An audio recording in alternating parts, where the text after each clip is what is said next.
Une simple déclaration d'une dizaine de minutes, en forme de mise au point. Robert Mueller, le procureur spécial, est enfin sorti de son silence pour tenter de répondre à 2 questions. Y a-t-il eu ingérence russe dans la campagne présidentielle américaine? Et si oui, y a-t-il eu collusion entre Donald Trump et les Russes? Des agents militaires du renseignement russe ont effectivement fomenté une attaque contre notre système politique, en s'attaquant à l'équipe de campagne d'Hillary Clinton, en piratant ses ordinateurs et ses télécommunications.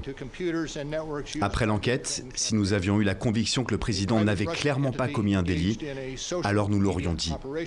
Nous n'avons pas en revanche déterminé si le président a commis un délit ou non.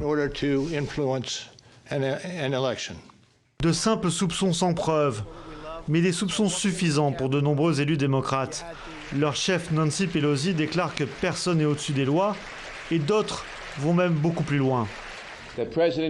Le président Trump ment. Il ment à propos des conclusions du procureur spécial, il ment à propos du témoignage de témoins clés et par-dessus tout, il ment lorsqu'il affirme que le procureur spécial n'a pas trouvé d'obstruction ni de collusion. Et donc la question d'une destitution ne doit pas être écartée.